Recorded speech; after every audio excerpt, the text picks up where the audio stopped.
Welcome back to Heavy Conversations, where we play light games and talk about heavy topics. We are playing Koali tonight, and our guest is Ammon Anderson, the designer of Gnome Hollow. And I met you 2 years ago at the GAMA Expo. You showed me Gnome Hollow when it was a prototype, just in a little box, a little plastic clamshell that I remember vividly.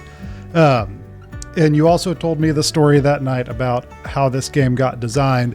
And this is not a game design podcast. This isn't even really a board game podcast. We are going to play this game, and we're just going to talk about serious things. And I think you have an amazing story that makes me love that game even more than I already do. So tell me about just your process. Like, what led to that game getting designed? Before you do that, let's talk about this game that we're going to play. Sure. Otherwise, they're going to have no idea what's going on. This is Koali. It's basically, it's a man-call-it type game. You're going to take one stone of your color, put it on top of a stack, and move it. Your goal is to get 4 in a row on the top of the stacks of your color. So, who goes first? You can go first. Is that an advantage or a disadvantage? I don't think it really matters. Okay, I'm just questioning that. Oh, going back to your initial question. Oh, here, I'm going to play first. Yeah. Let's see here. Nope, can't go diagonal.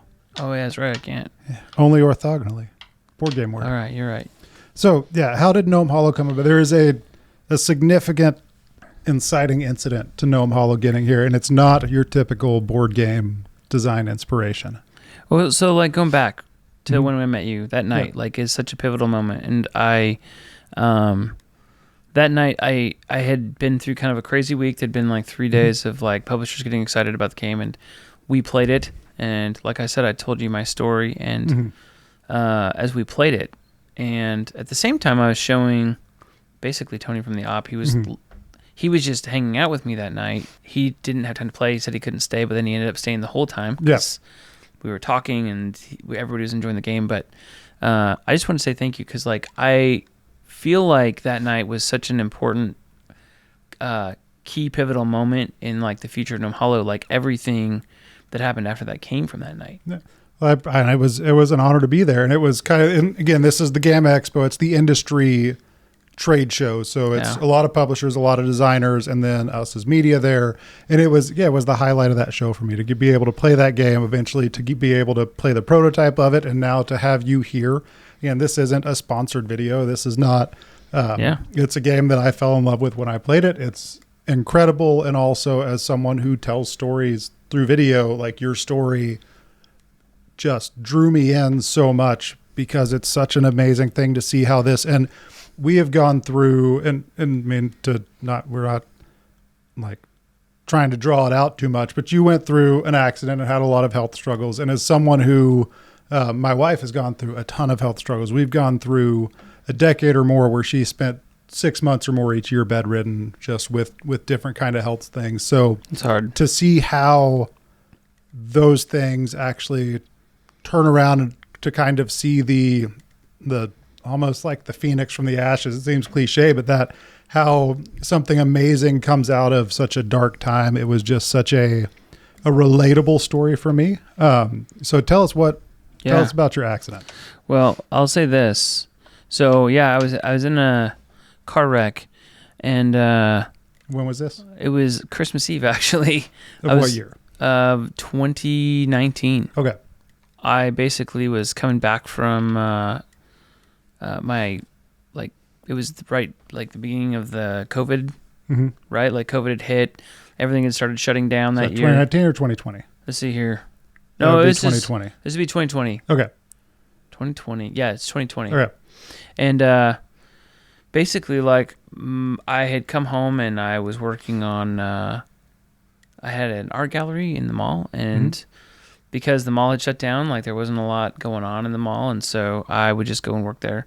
And I was coming home, and a girl had been given a car for Christmas by her parents, and was texting. And I was sitting at the stoplight, like right in front of American Fork Hospital in Utah, and she hit me going about 45 miles an hour and pushed me and my truck through the intersection. Rear-ended you? Rear-ended me. So I was at a dead stop, and I woke up on the other side with a paramedic like saying, "Are you okay? Are you okay?" Did you get hit by any cross traffic or? No, it was just a straight through, and had a concussion, a serious concussion from the accident. which typically a concussion like heals in about 21 days is roughly what a concussion heals from. Concussions are serious, but there's a percentage of people who suffer from a concussion who get what's called post-concussion syndrome. And that post-concussion syndrome turns into like a long-term and sometimes permanent ordeal. But sort of like a 3-year pain fest, right? Yeah. It left me with like chronic migraine that's like never went away. That was like, you're still like, to this you day, still like, have, you have a migraine right now. Yeah. Still struggling with a migraine. So, is that like light sensitive, sound sensitive, everything sensitive? Everything sensitive. It's stress sensitive. Yeah, because Allison has migraines, and when she has migraines, like she just goes and curls up in bed until it goes away. But that's not obviously your case. Well, it's not an option. So like for the first like 7 months, that's what I did. I laid in my bed in a dark room, and like we worked with a neurologist to try to like cope with. And so essentially like what it comes down to, that like the brain develops inflammation and then it like sort of adopts it as its like natural state. Right. And so what a neurologist does is they start prescribing medications that can potentially bring down that and get the brain to like kick into like regular like function. And so, but sometimes it just doesn't. And so that's what happened with me. And so like for the first 6 months, 7 months, I just laid in bed, like absolutely like couldn't function. Art business went under, right? Yeah. Like everything, like. That's all you can do. Like you're never been through this before. It's something new. And I assume that eventually it's going to go away and you'll be able to return to normal. And it was literally at first, it was just building up a tolerance. Like the drugs that the neurologist gave me just made me sicker. And, one day, like I like for anybody who's like laid in bed for an extended period of time, like there's a feeling of deep anxiety that grows and grows and grows. And then like the longer you're in pain, the more that feeling grows and grows and grows. And you're just like, you would do almost anything to make it stop. Like it is a very irrational space in your brain where it's like, you just want it to stop. And I sort of had just had enough, and I turned to my wife one day, and I had like, I literally couldn't walk to like the bathroom without holding onto the wall because I was like so dizzy from the pain. And so I got myself to the kitchen table, and I asked my wife to just bring me my watercolors and some watercolor paper because I was just going to like paint something. I'd been in this really dark space in a dark room with the lights out for months.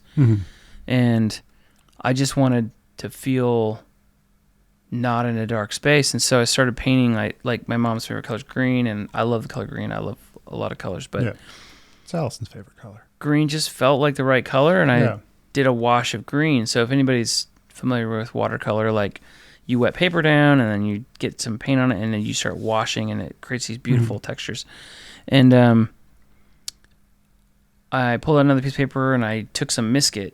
Misket is like a latex rubber, and you can paint it down, and then when you wash with watercolor, you come back over with an eraser and it removes the Misket and it leaves a perfectly white paper. Is it my turn? It's your turn. Oh man, I'm so like sitting here listening to you, but also like, counting to see if we gotta play this game right. No, that's okay. This is okay. Let's see here. Conversation's the important part. The game is just. Oh, I got this.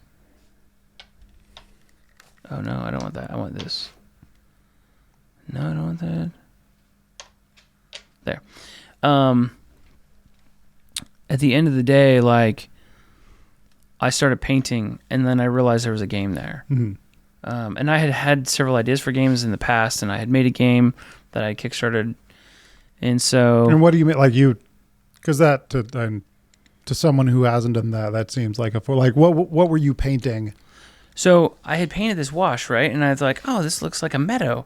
And I'm like, oh, that's really pretty. What if there was little mushrooms? And so like my brain like grabbed a hold of this idea because it was like really the first thing I'd focused on in months. Like other than just like, I want this to stop. I want this to stop. I want this to stop. And then for the first time, like I felt better because my brain was able to like focus on another thing. Other than pain. And so I painted them, and I remember I'm like, there's a game here, and so I sketched out like a hexagonal pattern, and then I planned all of my things. Oh, you rat. Okay, I got you. And you can't go diagonal, and you can't double back, but you can wrap around. But I can do this, right? Yeah, you can do that.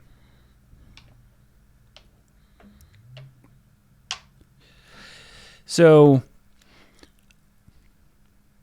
yeah. Yeah, that's a good one. Yeah. So I sketched out this hexagonal pattern to make sure that like the mushroom paths would like connect, and then I painted it. And that painting that I did that day is in the game to this day. Like that original painting. Was that not the original cover? No, this is just the tiles, and then I scanned that into my computer because I didn't want to cut up my original. But like the game gave me something to grab a hold of, and it changed how I was able to think. And I think that's really the key. Was like I needed something to grab a hold of. Yeah, that is. I know. Again, like we've been through. I have not been the one in the pain, but I have been the one alongside the person in the pain and managing all of the family and the kids and all that. And it's having anything, any sort of distraction and just an escape from that is so crucial to any sort of mental well-being. And I imagine that for you after you said 7 months of just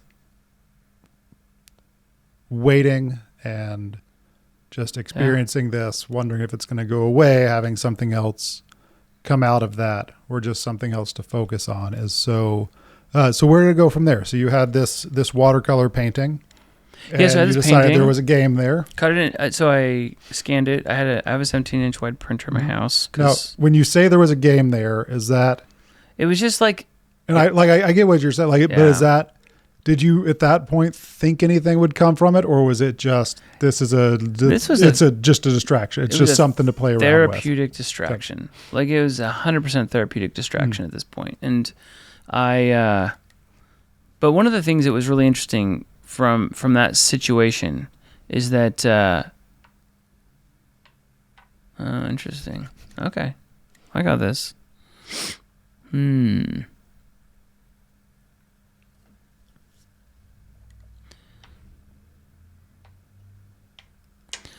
The game concept that I first came up with was awful. And what people might not see when they play Gnome Hollow, they're going to be like, a guy with a concussion didn't build this game. Like, I built a horrible game. like the first iteration, so there was all the things that you want in a game were there. Like, the bones were good. They were, like, interesting, and it was puzzly, and it was satisfying. But, like, there was no gnomes, and there was no, like, I had painted these giant mushrooms to fit onto the tiles. And, like, you were building rings around mushrooms, and it was, like, it was, like, so basic. There's no theme to it beyond, and no, like, flavor to it. No, there's no flavor, and, like, sort of, like, the story arc of the game wasn't really there. And so that went through many iterations. It went from, like, you were building rings. The initial concept was, if you built a little ring and you could build a ring around it, that's a fun idea. Yeah. And the original painting actually has rings around rings. In the painting, you'll see it when I send it to you.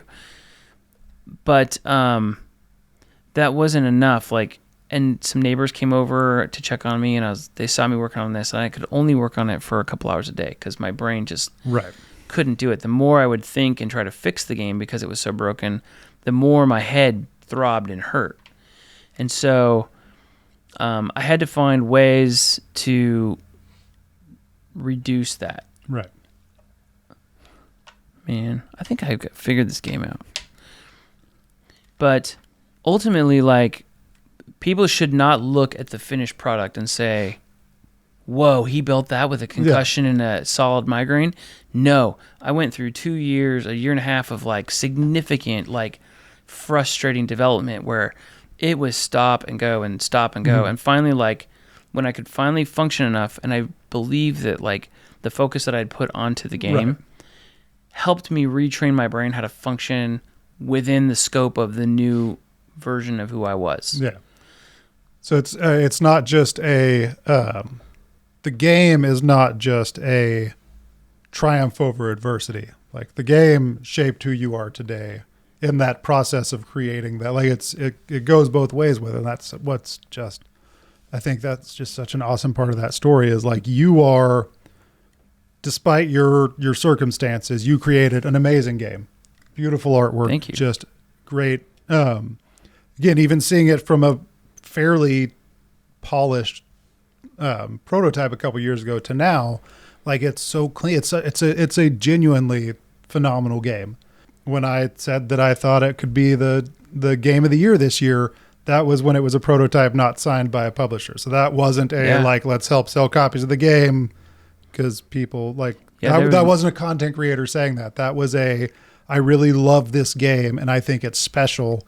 And I knew your story. Yeah. And I wanted to help tell that story because I think it's valuable for people to see. Again, as someone who has gone through a ton of adversity and through my family has gone through a ton of adversity, to see a story like that come out of something. So, and again, you're not on the other side of it. Like you are a different person today because of that accident, because of this game, because of your family, because of everything that's happened, good or bad, over the last 4 years.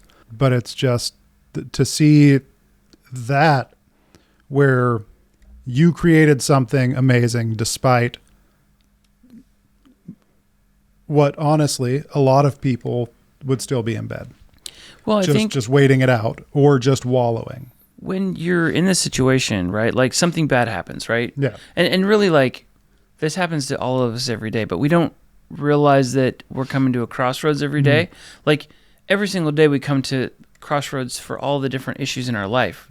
And this just happened to be like a really, really, really obvious in your face, you can't ignore this crossroad. Right. And so when you get there, like you get to make a choice whether you're like, I just give up, this is too hard, or I can't live like this. Right. And so like once you make that choice, right? And like here's the thing, like if people didn't make the choice I made, like I totally understand. Like I could have like curled into a ball and gotten prescription drugs to just like numb me forever.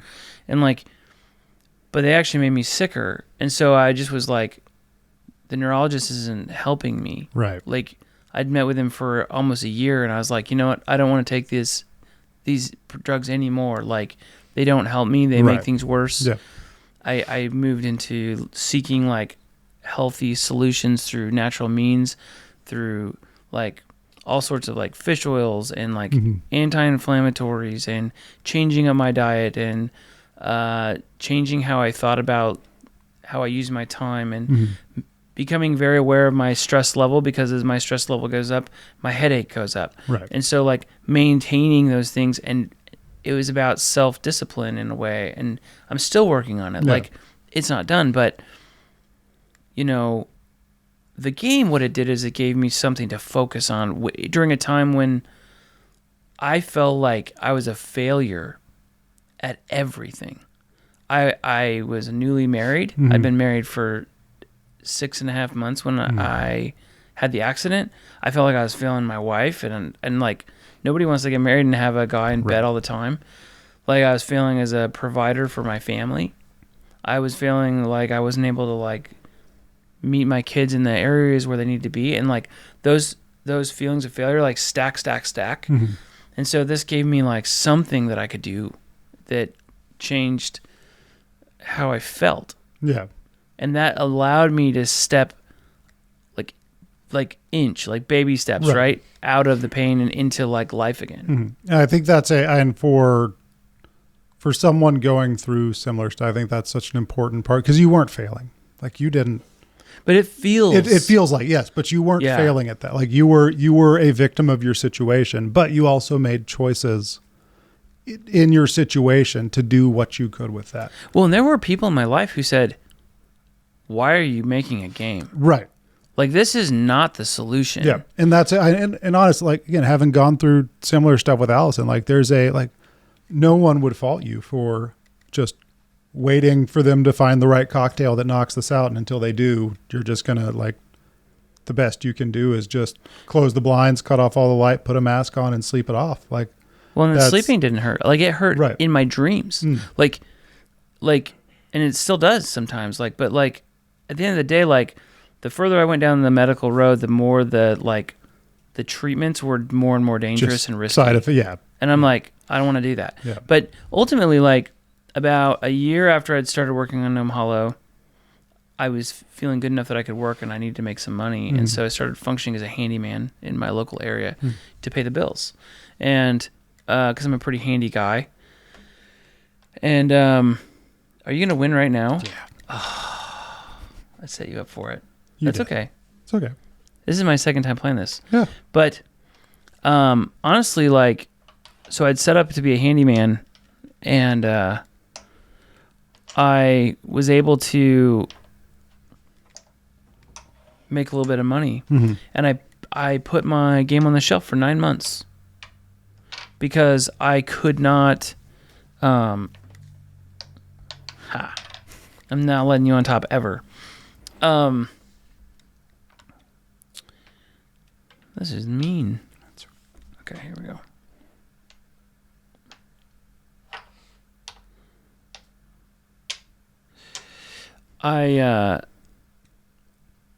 One day I said to my wife after it had been sitting there for 9 months, and she was just like, okay, well, I guess we're done with that. Like, part of your life, right? And I knew that like there were 2 big unpublished board game competitions coming up. And I said to my wife one day, I said, I think it's time to finish Gnome Hollow.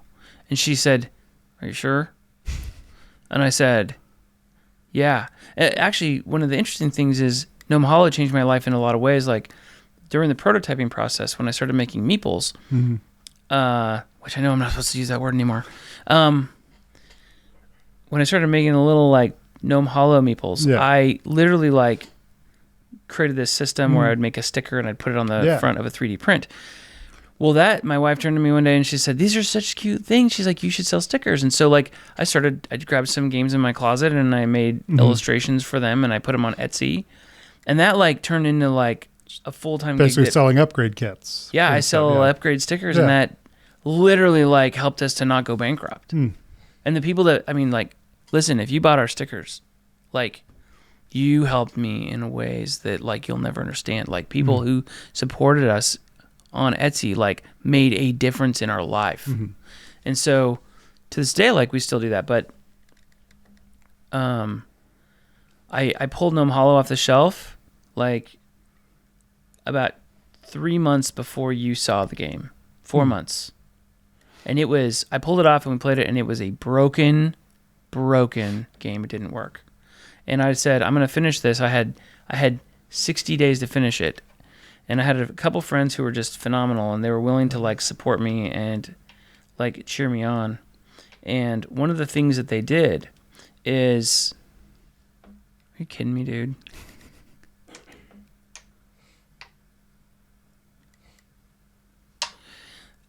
I had a friend, Nathaniel, and he played it every day with me multiple times. We play tested it and play tested it and play tested it. Sometimes I'd play test it, break it, find a new thing, get back on in the afternoon, play test it, break it again.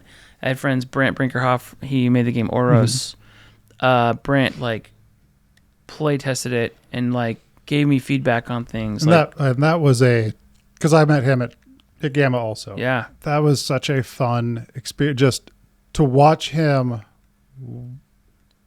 like interact with you in pitching that game was such a cool dynamic because he's a game designer too. He has his own game. I know he was doing some stuff for that while he was there, but that just like he was such a cheerleader for you. Yeah. That whole show and watching him like just rally behind you. And that was so fun to watch. It's a Nobody's and I like, we need a community. And it was just so fun to watch him just in your corner on that. Oh, he would stop what he was doing and like teach my game and help me. Yeah. Like he did so much to help me. Like, I don't even know how to like thank him for it. Right. So ultimately, like by the time I finished the game, it was unrecognizable.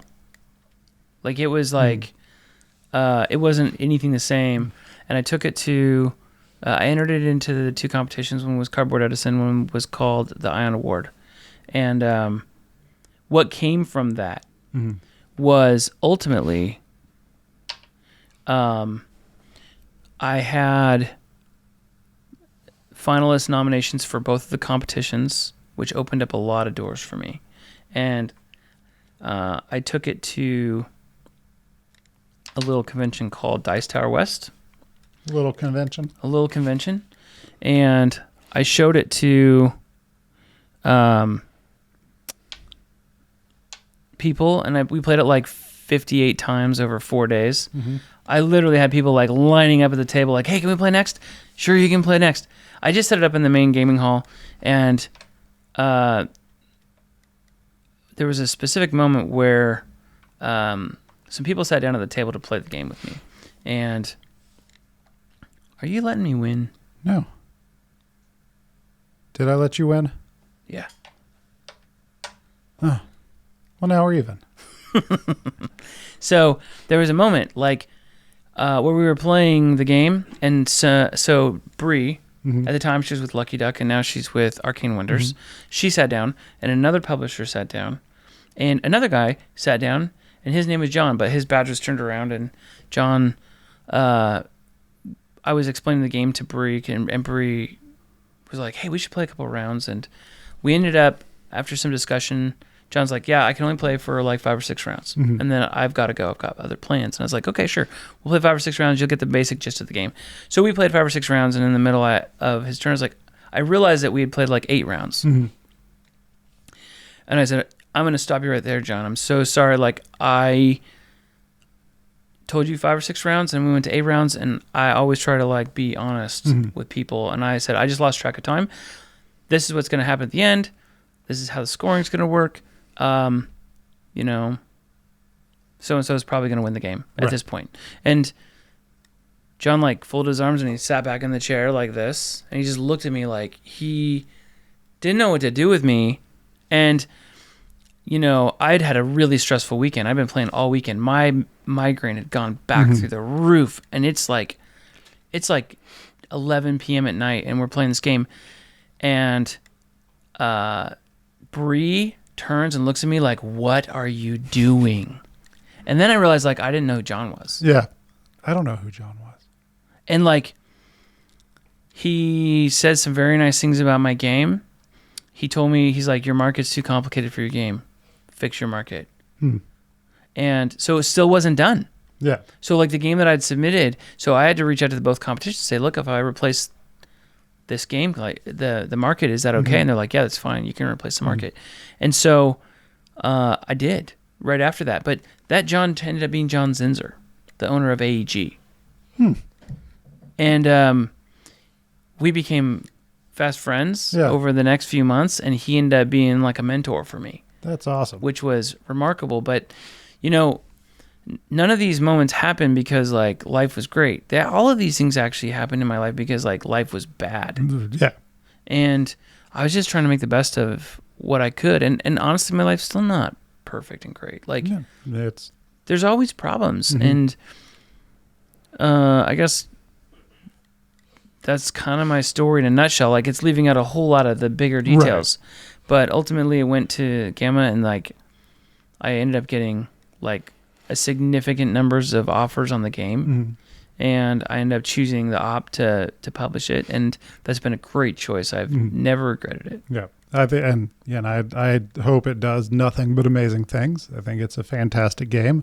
We just finished recording a playthrough of it prior to shooting this, and it is again, having seen where it was 2 years ago, and then I think last summer you sent me a prototype, and I reviewed that on the channel. That's the video that's on our channel now with it, and seeing it from there to just the last few little tweaks that were made, probably alongside with the op, and just that last little bit of development. It is a fantastic game, and I think deserves every bit of praise that it's getting, and I hope that it is just a wildly successful game. And I think it's a great testament to choosing not to wallow, which can be, and I do not want to, for anyone listening to this, to sound like that. Just pull yourself up by the bootstraps and do like, it's not that. It's not that. It's not a pick yourself up by the bootstraps, but in those situations, like making small choices just to, like it becomes therapeutic. Like in that situation, what you need is something that's going to bring just a little bit of light, just crack the curtain a little bit. And it's within your capacity. In those 7 months, you didn't have the capacity to do that.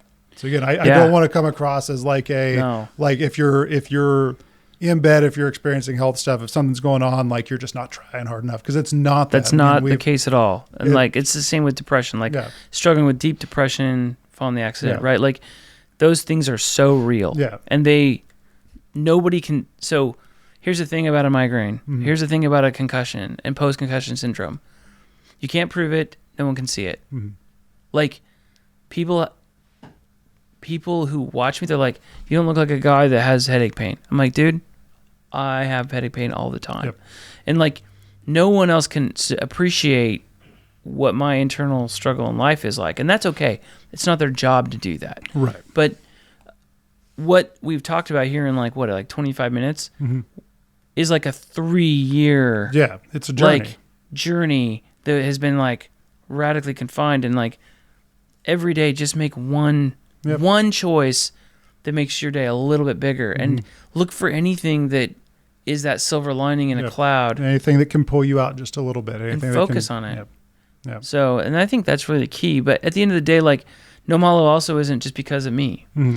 And it isn't there because like I'm the smartest guy in the world or the best game designer or anything like that, like at all. Like there were so many other people who gave feedback and supported the situation and came over and play tested and gave ideas. There was a major broken moment and I didn't know how to fix it. And I asked for a math expert, and a guy from Germany was like, I'll play your game. And he played it and he broke it. And he's like, let's keep playing. And I'm like, you know what's wrong? And he's like, oh, I know what's wrong. He's like, you have inflation in your game. And I couldn't get my head wrapped around it. And he gave me feedback. His name is Benjamin Boder. And he gave me feedback that like fundamentally led to the final version of the game. He didn't make the choices of where it landed, but he showed me the problem so I could fix it. Yeah. So all of these things, like it takes a community. It takes a group of people who love other people enough to stop what they're doing and just be supportive in little tiny ways. And that can turn into something amazing. Like what happened with this game. It's so far outside of the scope of what I ever expected.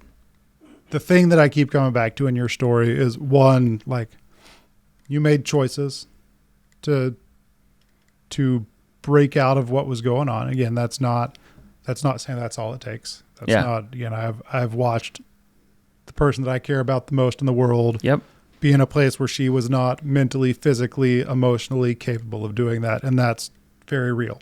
It's completely real. But when you see a little sliver of, get a little bit of energy, grab a hold of it, do something, and also find people. As you said, Gnome Hollow it is your game. Like it is something. It came out of something that you were doing. It came out of your creativity. But it is on our shelf today. You're here playing it with me today because of a community of people that rallied around you. And I think both of those things in those situations are absolutely critical. And I'm so glad that you found that. I'm so glad that you had those people. I'm so glad that you picked up your paintbrush and went back to that, because I get to know you as a friend. I have an amazing game on my shelf. And just to be able to sit back and watch and observe and just see this story play out has been so cool. Yeah. So it's been an honor to just be kind of in the background alongside it. And to be one of 10 Ammon Anderson official certificate of authenticity gnomes. You're a gnome. I'm a gnome. I've got a picture on my desk. He made me into a gnome. He's a gnome. It's amazing. So thank you so much for sharing. I hope this is encouraging to other people who are, I think that something that you said that has been just so consistent with us is at no point does anyone look at you and think you look sick. Yeah, that's right. You don't look sick. You're like what? I just joke around because It's how I cope with it. Yeah. But you have those people that are like, I mean, when you say a migraine, do you mean a migraine or like you just kind of, your head just hurts a little bit like it? Yeah. In that it's not like you never know from looking at people what they're going through. 100% true. So I think that game and just where you are now is a testament to what you've been through and the people that were around you.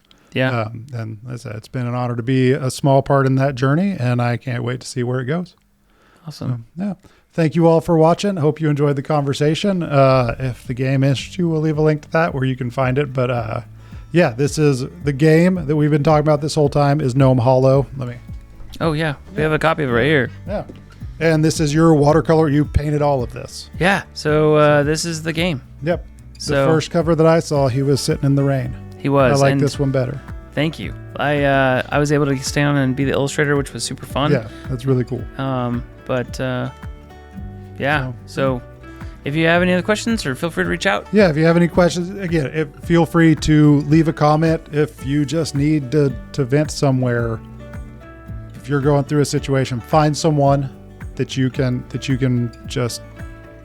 can be there for you as you go through that. And build your network. Yeah, build your network. Yep. And make it bigger. Mm-hmm. And like, if you're one of those people that doesn't believe that other people are in pain, like maybe like take a second look and ask more questions and get to know somebody that has a real struggle in their life, and spend some time there and build that compassion, because like that's also another problem in the world. Yeah, totally agree. But that is a different heavy conversation. That is a different light conversation. So thank you so much for watching. See you later. Bye.